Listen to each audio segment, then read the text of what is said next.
fear is that if this regional war unfolds as I think it might, there may be no Israel at the end of it. I don't think people understand the implications. People are viewing this as Hamas as an enemy that richly deserves to be destroyed. The problem is, if you want to destroy Hamas, how do you go about doing it? And collective punishment that involves 2.2 million people is not a very popular way to do business, and particularly at this point in time, because the whole region is seething with anger over the attacks on the civilians in Gaza. Today's Middle East is radically different from the Middle East of 20, 30, 40, 50 years ago. Today, the Arab states are far more, I would argue, cohesive.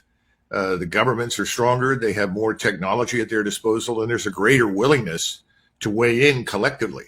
And today, we're also talking about Turkey and Iran as playing a major role, and as a result, Russia. Now, we're escalating across the boards. We seem to think that escalation works. We've tried that in Ukraine.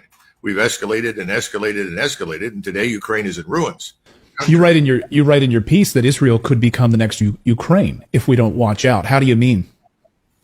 Well, first of all, Hezbollah that sits up in the north is not simply backed by Iran, but we estimate they have 100 to 150,000 of their own fighters. Plus, some estimates are between 130,000 and 140,000 rockets and missiles, of which at least 40,000 are extremely precise.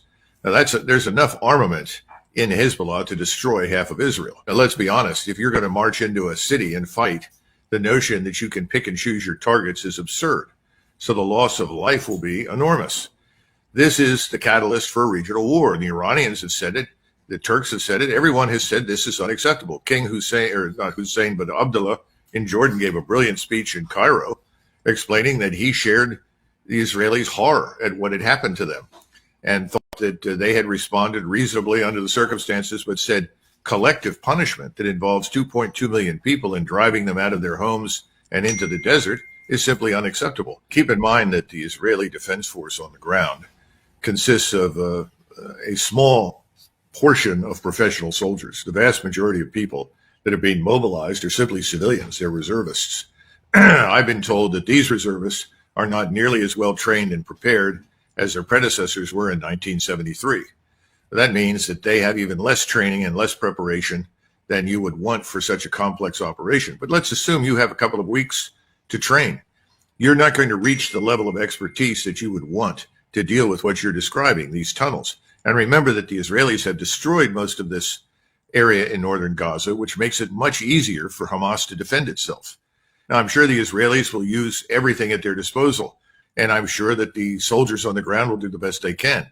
But imagine the response of the region.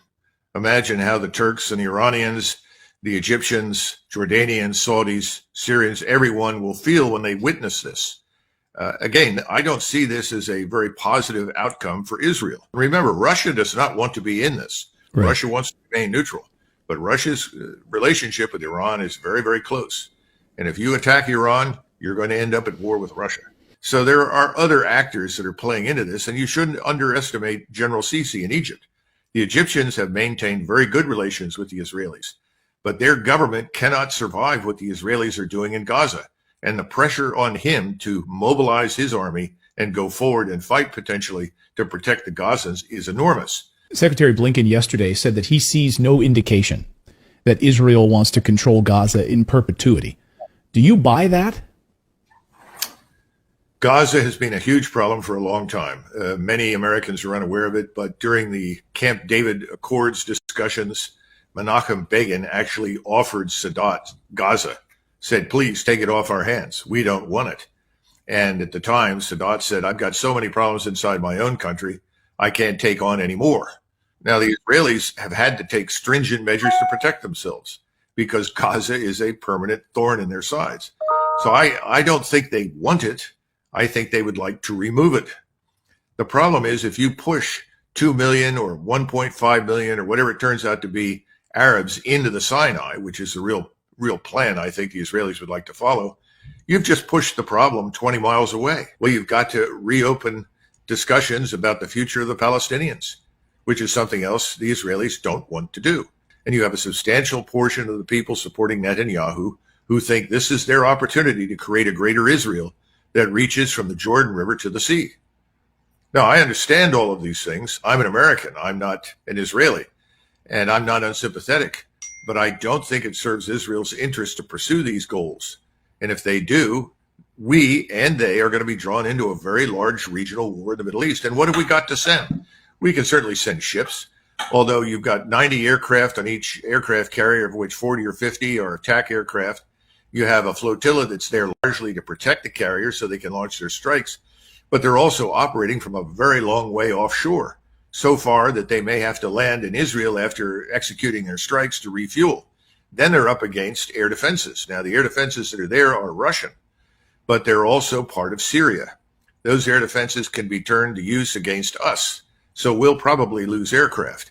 Then the question is, if you can't influence things on the ground in Israel, what can you do? We have no army. We really have no army anymore. It's down to about 450,000. It's a shadow of its former self. If you can't put forces on the ground, you're not going to change anything. And the Israelis, again, they're talking about a force of 470,000 to 500,000. That's larger than the U.S. Army. السلام عليكم. لا تنسوا الإعجاب بالفيديو والاشتراك في القناة تشجيعا لنا لنستمر بنشر المزيد إن شاء الله.